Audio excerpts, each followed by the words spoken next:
com certo prazer que voltamos à América espanhola, América colonizada pelos espanhóis, ou melhor seria com esta América independente, porque um tango argentino me cai bem melhor que um blues. E aí eu queria destacar, tomar como destaque alguns assuntos específicos que nós elencamos como sendo as prioridades para a gente encerrar esse curso de História e Historiografia da América. Então nós faremos 4 incursões em 4 regiões específicas. A primeira sobre a Revolução Mexicana, essa aqui que nós vamos conversar hoje, a segunda sobre a Revolução Cubana e a última sobre os golpes militares na América Latina, com ênfase no golpe chileno. Então esses 3 assuntos, de certa forma, encerram as nossas atividades, encerra a nossa disciplina. Lembre-se, são escolhas, A história da América envolveria assuntos mais diversos e os mais complexos. Apenas elencamos. Sobre a Revolução Mexicana, essa contribuição que a Revolução Mexicana dá para a história da humanidade, principalmente para a história das resistências, para as histórias das revoluções, porque ao mesmo tempo que ela é uma revolução liberal ou pós-liberal, ela é também uma revolução campesina, ou seja, ela é uma redefinição do sistema de terras, que é então dominante no México, que, vamos dizer assim, faz com que essa terra oligárquica tão comum nos povos de colonização do antigo sistema colonial, se transforme numa burguesia agrária, ou seja, aquele processo de transformação do México em uma oligarquia agrária em uma burguesia agrária. Se isso não é uma grande revolução, de fato não é a revolução do proletariado, não é o proletariado ao poder, mas é uma revolução que envolve todo o México, inclusive com uma população campesina que acredita na redefinição dos caminhos do povo mexicano. Que tipo de mudanças isso gerou? Por isso eu vou insistir na revolução e nos seus ecos. Que tipo de mudança isso gerou? Não é apenas essa transformação da hegemonia oligárquica para a burguesia agrária. Não é só uma redefinição do sistema de terras, mas é todo o México que passa por um processo de transformação, principalmente transformação cultural e política. Então você tem mudanças na economia, mudanças na política, mudanças na diplomacia, mudança no campo social e cultural. O México herda esse berço da diversidade, das possibilidades e da alternativa de um mundo diferente. O México acaba sendo um pouco dessa esperança. Não estou dizendo nenhuma esperança do proletariado, não é só isso. É a esperança do diverso. A vitória do diverso contra o igual.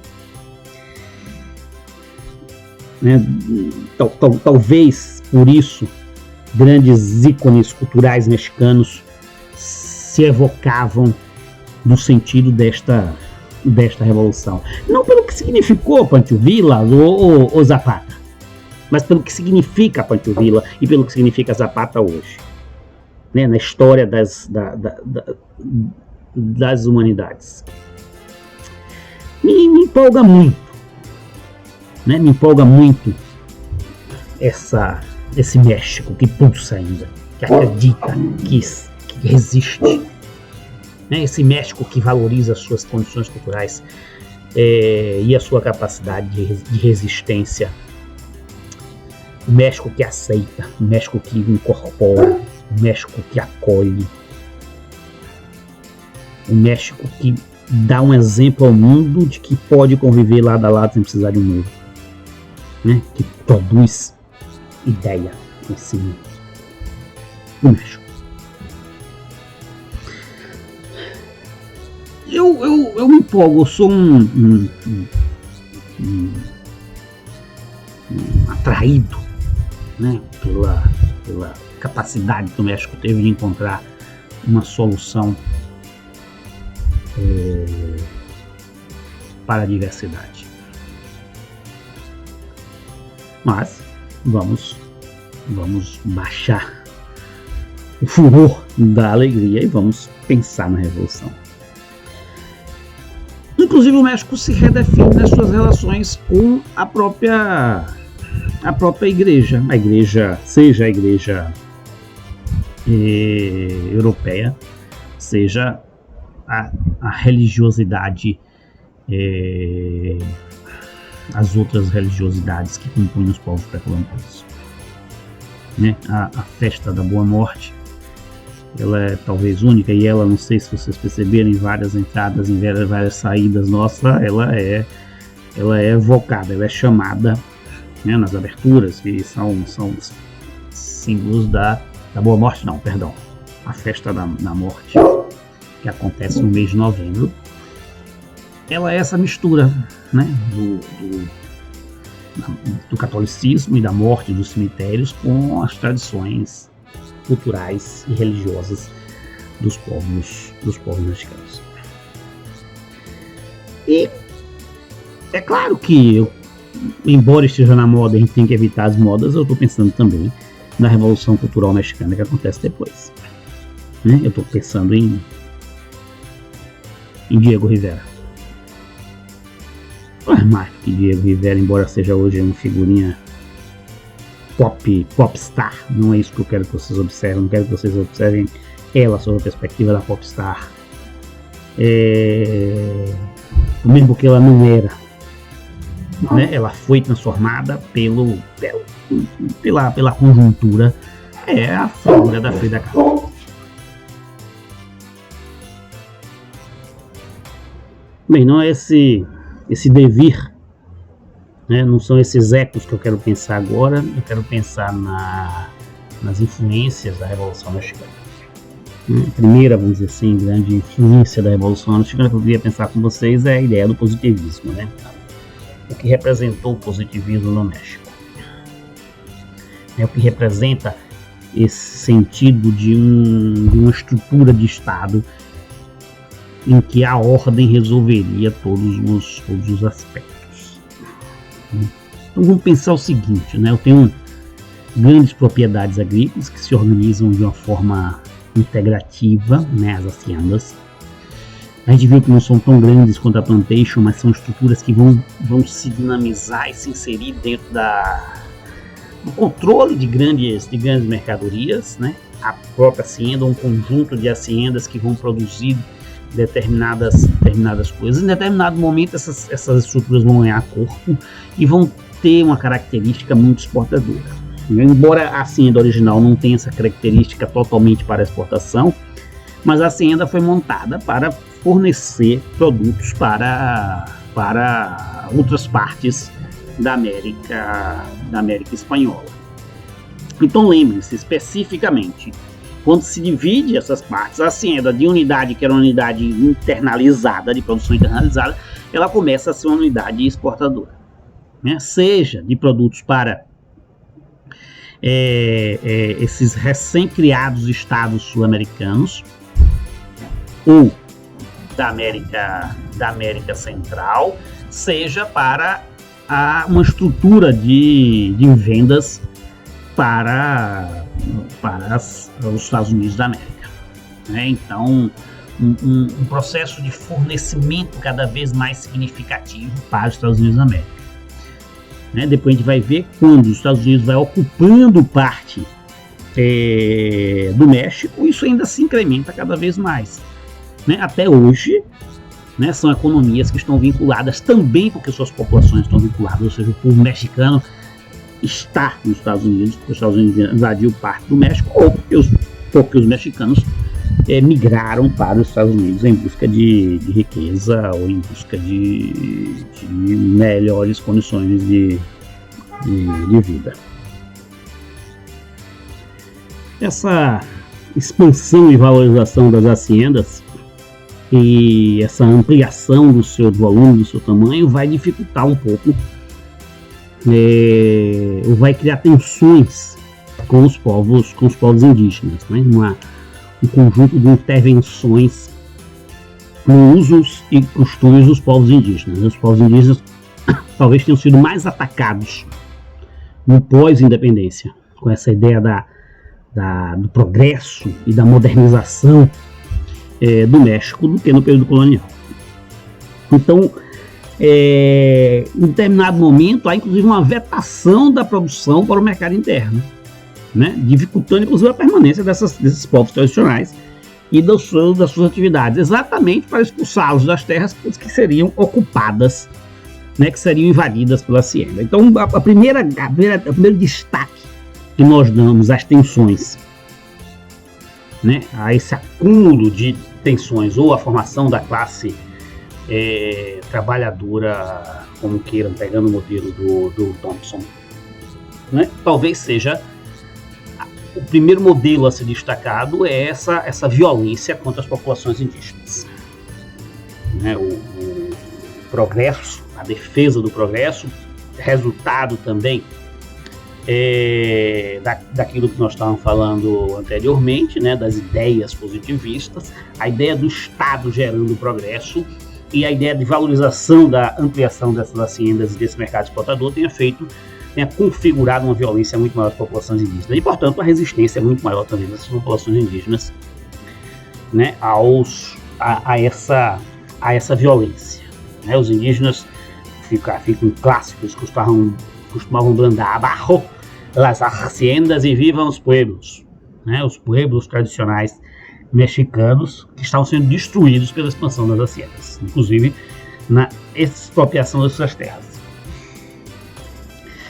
E principalmente as terras mais férteis passavam a ser compradas por essas grandes haciendas para a expansão da sua produção, né? Isso tem eco, por exemplo, na própria defesa do Estado dessas haciendas, né? Nós estamos vivendo no final do século XIX um período de ditadura muito, muito longa, né? Um ditador que, embora muitos historiadores evoquem um período de paz, dado por essa presença do Estado forte nas sociedades mexicanas, né, através do Porfirio Díaz, né, essa ação do Estado foi também de violência desses povos dos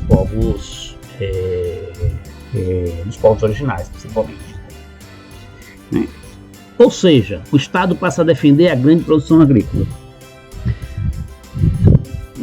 Nada diferente do que vai acontecer no resto da América Latina. A gente sabe que o Estado vai defender as grandes produções agrícolas em boa parte da América Latina. Quem estudou a história do Brasil sabe que isso é uma recorrência na história do Brasil, né? Uma ditadura no início do século, o Brasil até sempre é mais tardio, né? Vai acontecer em 30 mesmo, uma ditadura de resistência, mas uma ditadura que passa 15 anos no Brasil defendendo, inclusive, a queima do café, né? Queimando o café e protegendo a oligarquia paulista. Porfírio não vai ser muito diferente. A ideia do Estado modernizador, de construção de grandes obras, de valorização das exportações, e que o Estado deveria criar mecanismos de defesa dessa grande produção agrícola.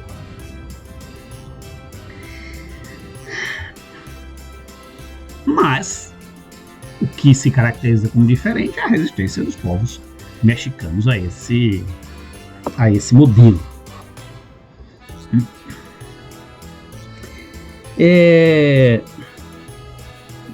Por boa parte desse período, do período do Porfírio, você tem inclusive a expulsão, a deportação de populações indígenas para o exterior. Então vejam, é um ataque às populações indígenas associada a essa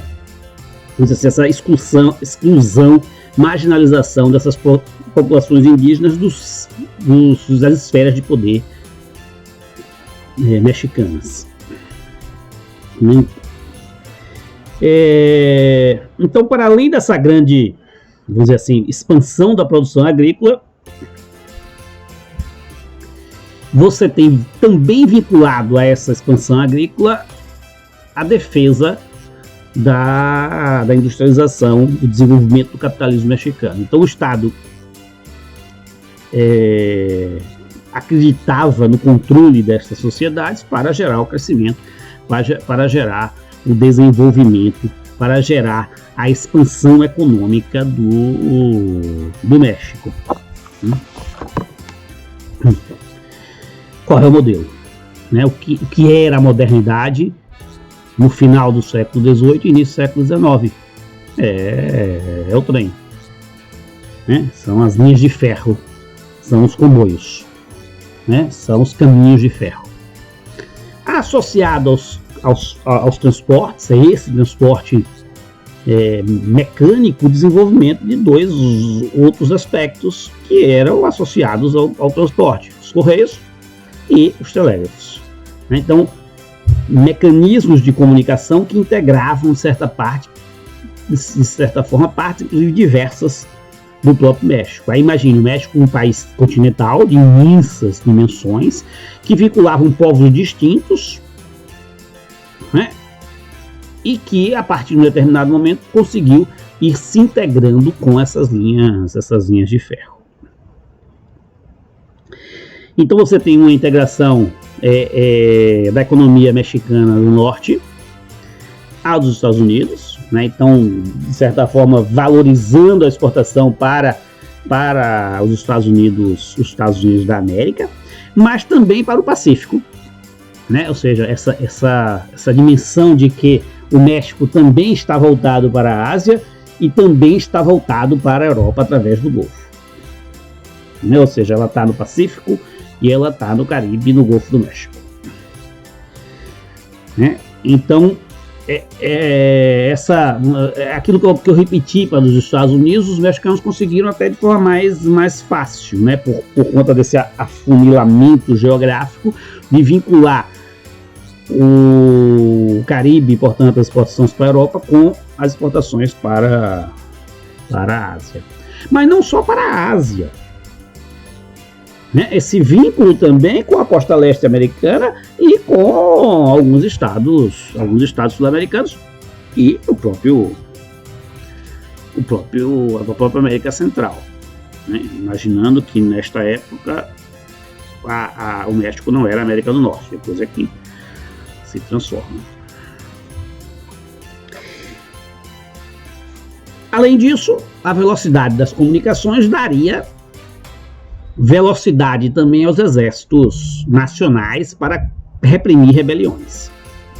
Então, ao mesmo tempo que aumentava a comunicação, aumentava também a ordem para o progresso.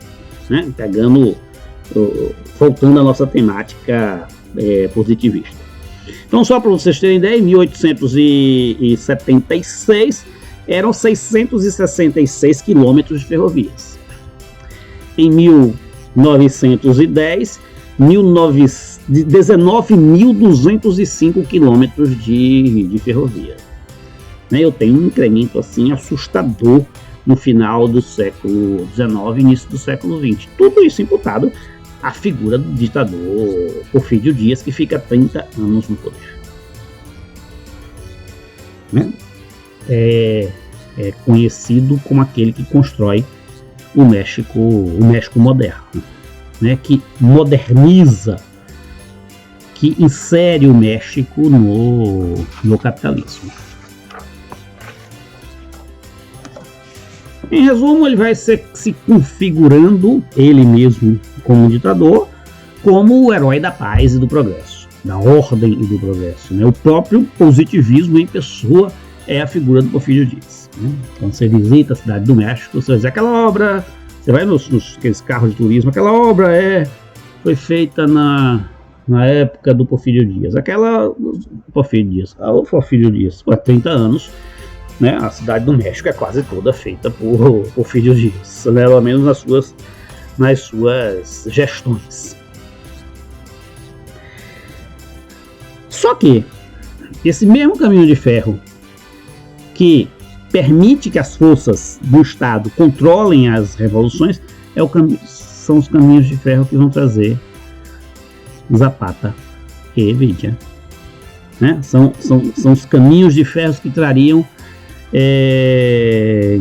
os camponeses para resistir a essa ideia do progresso acima de tudo, acima das populações e dos povos originários.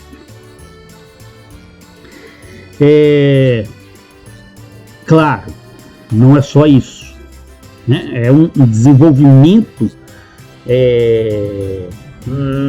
no México de uma estrutura, organização de resistência, principalmente sindical, que tem grande força nos trabalhadores das ferrovias, né? Ou pelo menos os primeiros embates se estabelecem com os trabalhadores das ferrovias. Por quê? Porque criavam uma grande estrutura de resistência, um conjunto volumoso de trabalhadores.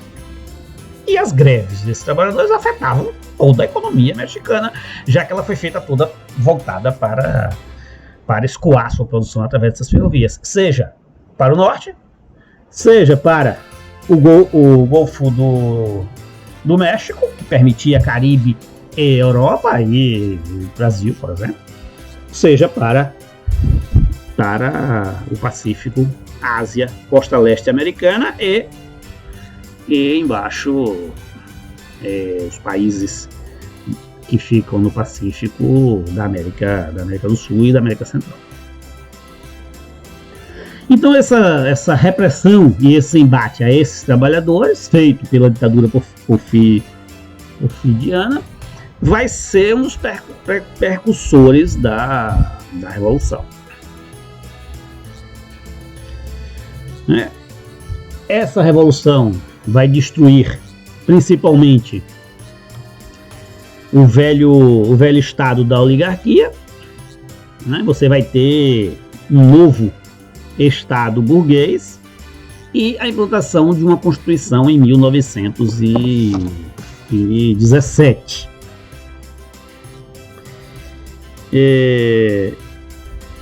Eu vou ficando por aqui nessa primeira parte e eu volto com a caracterização dessa revolução em si, partindo da Constituição.